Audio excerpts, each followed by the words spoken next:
I did a fire pit without you. Can you smell it? No, it doesn't smell like fire pit. No? See, it would have been a good one for you to come to then. This is going to be a good show? Oh, you're videoing? No? It's going to be fabulous.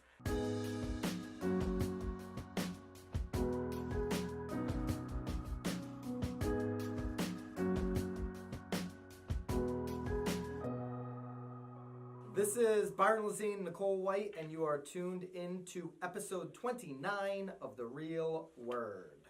We've got an action-packed show. Action-packed. Really good. I love the topics. They're so fun. We got to get through the main topics so Nicole can have some fun getting to the rackets. Trelora. Ever heard of Trelora before today? Today was the first day that I've heard of Trelora. All right. Well, Trelora CEO tells regulators, "We've been egged and harassed for our innovation." Joshua Hunt, leader of the Colorado Flat-Free Brokerage, was one of several panelists to discuss business challenges at the joint DOJ-FTC workshop on real estate competition. Here's what I think is super interesting, which caught my attention right off the bat. Joshua said, "I have a list of over 719 brokerages in Denver alone." Just in Denver.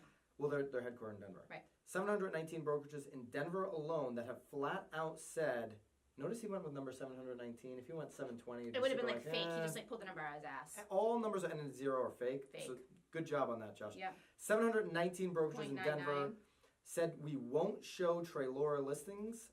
We tell sellers 40% of agents push hard not to sell your home if you don't offer a 2.8% to 3% commission." Stop it. Wait. Well, here's what I'll say in his defense on this, and then you can go on. What I will say is, Joshua Hunt, you're 100% correct, my man. There are definitely brokerages out there that are telling, when they're on a listing appointment, telling the seller flat out, "Hey, you list with Trelora, my whole office, me, everybody here at brokerage." Of course it's not legal. There are brokerages that do it in our marketplace, 100%.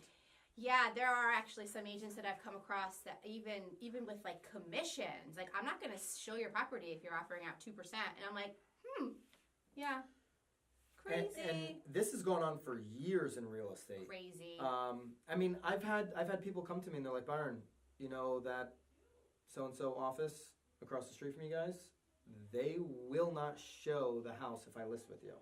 What? Yeah. Stop it. Yeah, there's a brokerage in Old Lyme, Connecticut Stop it. This is like, what? This is the culture inside that office. There's plenty of offices that are like that. Wow. Oh, 100%. 100%. It's actually like. So what Trelora does. So disheartening. If you're new to Trelora and what they're doing, they charge sellers a listing fee of $2,500. But it does go on the MLS, right? So how is it then that but they're saying that they're not even going to be putting them on their Putting them on what? Oh, I thought it was saying that they weren't even going to be putting on their website or something. It just means that they're not going to actually they're just not going to show it. No, these agents are like, "Hey, listen, you list with Trelora, we're not going to show the listing. We're not showing you the listing. We're not showing the listing." So Trelora charges sellers $2,500 plus whatever compensation the seller chooses to offer to the buyer's agents. Typically, Trelora is going to tell them that they don't have to offer that full going rate. Say it's 3. They're saying, "Hey, you don't have to do that. You're going to be able to get people to show your property." Trelora believes a seller can get away with only offering $2,500. If Trelora believes that they can get away with only offering $2,500 to buyer's agents, then they'll advise them to do so. If they think they're going to need a percentage of the sale, then they're going to advise them to do that. I'm totally listening to you, but I'm reading and listening at the same time. They're charging buyers a fee? No. The brokerage charges all buyers a flat fee of $2,500 to $3,000 depending on their service level. So are they representing buyers and then charging buyers? They're offering buyers agents money, but it looks like they're then charging their buyers. So they must get buyers too. The brokerage charges all buyers a flat fee. I see that. I don't know if that was a typo and they're talking about sellers, because the sellers obviously get charged $2,500. Yeah, right. And I've only really known, because those little bastards, they're getting the percentage plus they're charging their people 3 G's. I don't know that Dude, they're charging you're gonna buyers. go under for just doing that. That could be a typo. Let's just Inman, focus get on your story straight. Let's focus on the listing I'm side. sorry. All right. Well, I'm worried about the buyers here because I'm going to show Trelora's listing because I certainly Well, they're don't. not in Connecticut yet. I'm just saying because if my buyer wants that house, the last thing I want to do is show 100 others to try and find show the one that they really want. one. Yeah. I mean, come on, people. Now you're just wasting your time. Hunt says over 80% of our business comes from repeat and referral business. If you have a great experience and save the seller $30,000, you're going to tell people about it. Right. Makes sense? I wonder what their marketing strategy is, though, on Let's get into that. $2,500. And so Holy hell. What are you doing? Right. Here's where I think... What can you do? You can't do anything for $2,500. You and I both know how much stuff sellers ask for. Yeah. And with all the stuff that they ask for, are you gonna run Facebook ads? Are you gonna put me in this publication? Are you gonna do the publications? We don't do that, but I'm just saying, like, all these different things that they ask for. Are you gonna do a video? Are you gonna do drone shots? A video alone is gonna cost you almost 2 G's. Are you gonna do Matterport? Are you gonna do interactive floor plans? Are you gonna or these people are doing this, like. And so take my firstborn. What Trelora or a company like that is going to offer for $2,500? Listen. Nobody's in business to spend $2,500 marketing your home, right? If they're only getting, that's wow. bad. Sorry about that. Wow. But if they're only getting $2,500, a little rude. Rude. I forgot to turn the sound off here. If they're only charging $2,500, they're not leaving. There's going to be a margin that they want. I don't know if it's 50%. Say it's 50%. Dude, can you imagine if the house took like years to sell? Right. I mean, you're really then just being pushed to the bottom. For if you're going to run through $1,200, if you're doing photography and aerials and floor plans, you're going to run through that $1,200 before you even get a chance to distribute the photography and the video and all this kind of stuff. You're going to have no money left to get it to the right buyers. I mean, how are you even going to achieve that one? So what price point do you think Trelora becomes extremely impactful? You mean with the $2,500? Like, where's the seller? I'm not so certain. I kind of want to see their marketing. Here's where $2,500 cheapers. Here's where $2,500 cost to the seller becomes very impactful. Somebody's got a $199,000 home. I'm going to pay $2,500. I know I'm selling it. I know for a fact. I'm not just testing the market. I'm a real seller at this point because I'm putting $2,500 up. So on $199,000, say 6%. You're talking about 12G. Right. I'm going to pay $2,500, and I'm going to offer 1% to the buyer's agents. So that's going to be 1%. It's going to be 2% of the sale. Now I'm in for $4,500. $8,000 or $7,500 for someone selling a $200,000 home is a significant amount of money. Right. And what I would argue is that seller, what they would get from a traditional average agent in America today for the 6%, I bet you Trelora is likely doing a better job. For sure. Because they're getting unprofessional photos from a lot of agents. Oh, for sure. Trelora is going to actually do professional photos. How do you know? I know they're doing professional photos. Can you even buy a house for $199 in their area? I mean. Oh, in Denver? No. I mean, so Trelora's point is I don't even think they're going that low. I just think that this model works for the lower price point, and it doesn't work for somebody that's in the luxury market or the median price, above median price point of an area, because those sellers typically want a lot of exposure because they're going to have fewer buyers. Right. I mean, I don't even think Trelora can afford one of those electronic lock boxes. Those electronic lock boxes alone are like $200 to put on a door. I mean, well, I kind of want to sit down with Trelora. I kind of want to sit down with Mr. Hunt and what's your thought? What's your thoughts on the harassment from other brokerages? I think it's sad. I'm sure it's happening. I hope no one's saying that about me, that they won't show my properties. Of course they are. It's just like, that Nicole way, really, I tell people just like, let's all sell homes. Let's just do it, right? This has been the problem with real estate. You want to sell, my people want to buy. Like, let's just like. Right, but people are so like caught up in protecting their. We're going back to like the Greg Hegward, protecting their commission at all costs, right? There's getting very so emotional. much flipping business to go around. Like, there is enough. Like, I don't need to even compete with you. Like, but you need to treat this as a business, and you need to be, as an agent, you need to be totally comfortable with competition, capitalism. This is America. If somebody's going to come in with a better model than you, Yeah. you need to either offer Right. more Yep. or you need to figure out a way to compete. That's it. End of story. I think the best thing though is that I'd be like, okay, when you're done listing with Byron and he doesn't sell it, like then come to me and right. then I'm laughing in your face. Right. But here's the thing. If Trelora Right. continues to sell homes, they will disrupt these marketplaces. Right. I mean, the fact that they have a list of 719, whether it's true or not, 719 It's brokerages, a lot of brokerages. I'm certain, I'd bet every penny I have that there are brokerages that are not showing their listings because I've seen it in this marketplace. I know about it in other marketplaces, and I'm certain that that's happening. And that, my friends, is a complete shame. It's pathetic. Shame. So, gosh. and listen. And then people wonder why realtors have a bad freaking rap. Exactly. Holy hell. It's only going if you take that approach as an agent, you're only exiting the business even quicker than I than hope you you're think. exiting the business quicker. I don't want to play with All right, you. you ready for the rackets? Ready? I'm surprised you got through that topic. I did it. Yeah, I'm you kind like of that angry one. now. I'm a little like frazzled by it. You jacked up? A little bit. It's kind of sad. I feel bad for Trelora. All right, this is Although I think they're really going to go broke, but maybe not. maybe not. We'll see what We can happens. edit that Time will out. tell. You I don't think I want to leave that in because I don't think they're going to go broke. $2,500. Like, Yeah. how do you like? I think they're going to have to change the Holy model, but shnikes. I want to be on record of saying I think Trelora will not go broke. Well, okay, Just if to see they if you win. maintain the $2,500 flat fee, They maintain the $2,500 flat fee and then play Or- in the lower price point. because there are some flat fee brokerages that around here that just charge just to get on MLS, and they're not promising anything. So I really need to see Those what charge Trelora is $500. promising. Like, what's They do Trelora professional promising? photography. Yeah. Do they have their own photographer, like on staff? I believe everything is in house. In-house. In Trelora. That's what. And I was at the Swanepoel Summit, and I actually met the CEO, and I believe everything is in house at Trelora. The only problem that I have about that, though, too, is, anyway, on to the rackets. All right. Racket number 1. Yes. Your Realtor Mag highlight of the show. Gotta. You always got to throw in a Realtor Mag. Oh, we gotta keep it going. Builders face cluster mailbox requirements. The U.S. Post Office has been attempting to reduce or eliminate sidewalk and curbside delivery to single-family homes, and the new construction market is feeling the effects. The National Association of Home Builders reports on its Eye on Housing blog. It's interesting.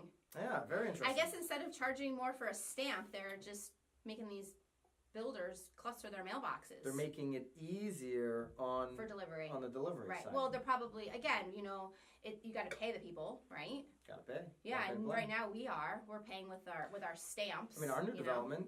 It's condo, but the mailboxes are clustered. Yeah, well, that makes sense in that situation. Yeah. This is like a whole, like, I'm assuming like a single family development. Like, Sounds like it. if you're talking about 24 homes, they're probably all at the beginning. 95% of builders in the West reported encountering a cluster mailbox requirement compared to 59% in the Northeast I'm and curious, Midwest, like, 54% in the South. Are you a builder out there? Like, are you mad about that? I don't know why I would even play. Like, it probably wouldn't bother a builder, maybe a buyer, but if this is going to be the new I don't know why that would bother norm, a builder either. The builder should just be like, whatever. Like, you're lucky I even gave you a mailbox. You know? Do you want to have a cluster mailbox or a solo mailbox? I don't even think it matters. I think this is a complete racket. You're lucky that I'm even checking my mailbox. Exactly. Like, it's all a bunch of junk mail. The Everything stuff comes going to my emails. into the box is Yeah. not relevant. It's the newspapers that everybody gets that it Oh, turns the into cute- firewood. Yeah. Like, I burnt it last night. Yeah. Mm-hmm. Yeah. When I think it's a racket that Realtor Mag even wasted my time. all my reading it. mail, and this is when I really stopped like doing any direct mail. It's like I don't even take it out of the envelope. I just see it on the front. I just rip it, garbage. Rip it, garbage. I don't even open it and go through it. Yeah. Mm-hmm. I go through a few things because I like my rent. Like I like rent checks that come. I think what to the people want to mail, make but- sure is that their Amazon box is coming to their door. Yeah, That's well, what people care about. Right. I mean, and those probably are. I mean, we're talking about the U.S. Post Office. That's a It's complete clustered- racket. Such a racket. All right, what's But- next? What do we got next? We've got, this is what the average American's dream home looks like. It's- Racket number 2. Your thoughts, Nicole White. I have there's many different things that We'll we can put talk up, about on Sam, here. we've got some good Blueprints. Blueprints. We're going to For put the these dream up, home, put them all up anywhere you It's can. a fabulous home. It's super contemporary. It's about 2,200 square feet. These buyers are actually willing to spend. It's modern contemporary for millennials and Gen X. The boomers want ranch style. They want that single Right. level. Well, if you look though too, the boomers are also looking for homes near the water and all, but Gen Xers and millennials are looking for like the suburbs and country. So we're talking really, there's two very different needs and wants there. But I think what's funny to me, because everyone always jokes about like HGTV when they watch it, like I want like this, and this, and HGTV is the worst thing that ever happened to real estate. And I have like a $1.3 million budget, and I sell paper clips. Because I know how much you love paper clips. Yeah, you know? paper clips. People buy paper clips all the time. But yeah, so it says that they're willing to spend $1.3 million to snag these homes, but they're actually only earning between $30,000 and $50,000 a year. $30,000 to $50,000 a year. But they're willing to spend. This whole thing, the dream home thing, is a complete racket. Such a racket. If you're buying a single family home because it's your dream, you've really got to figure out, and here, and the front line, this speaks to me more. Mm-hmm. According to a survey conducted by Digital Third Coast, 75% of Americans believe home ownership isn't necessary to live a good life. I applaud that 75%, because if you're focused on, and listen, this is crazy coming from an agent, but if you're focused on... Are you going to go there? Like you're going to do it? Yeah, 100%. If you're focused on buying a single family home to fulfill your life, you've got problems. You've got a lot of problems. That's not going to make you happy as a human being. Oh. And then these thoughts... what do you mean I held back? You have a lot of other things you wanted to say. I heard you this morning at 8:30 on the phone. These people that are filled out this survey, they're making, to your point, $30,000 and $50,000 a year, but they have these dreams of these $1.3 million I don't homes. even think you could live in your parents' home for $30,000. I mean... The fact that people today want to have... I'm going to like go Gary V on people right now. Like the fact that people want to have $1.3 million in their dreams, $1.3 million home, that are making $30,000 to $50,000, but then, they're basing their happiness off of these physical things, have their priorities completely out of whack. I bet you they went to college too. And I bet you they went to college and they have debt, and that's why they're making the 30 to 50K right now, because they spent 4 years not advancing their career. They spent their 4 years drinking keg beer. But I would focus on trying to add a zero to my 30 to 50. How do I make 300 to 500 a year so I can truly live the life I want and truly support the people around me that I want to support? That's where your focus should be. 100%. Right. Because a house doesn't make you happy. No, they're saying that it's not making them happy. We're just talking about a dream home. I mean, the whole thing's a racket. I mean, it's all like rainbows and butterflies, really. I mean, they have some really good like statistics in there, but the whole thing, the house that they drew was a racket.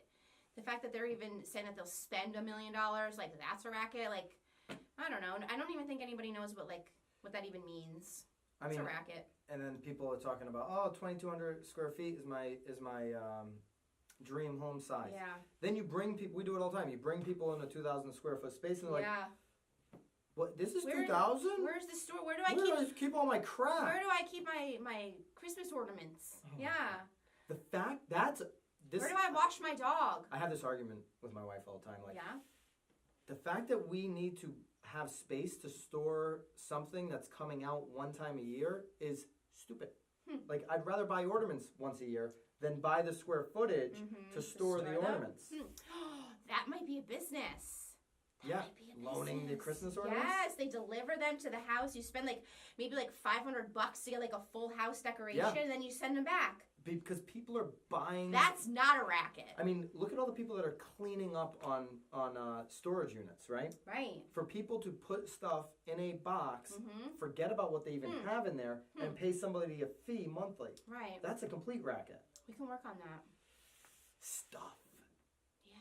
People get stuff. I would pay money though to have I got to just pick the ornaments and the decorations and they just sent them and then I just put them back in the box. It's sort of like a caterer, right? And then I just shove them back in the box and then they come and they pick them up. It's the logical thing to do, but people are never going to give up, little Danny's ornament from when he was one. First Christmas. But then Auntie gets little Danny his number 2 Christmas, and then that one becomes emotional. Well, and then the problem 3, is though is that then your parents push them on you. So now I have all my first ornaments. So I was like, no, you got those, not me. It's my papers. You saved the papers. Why do people?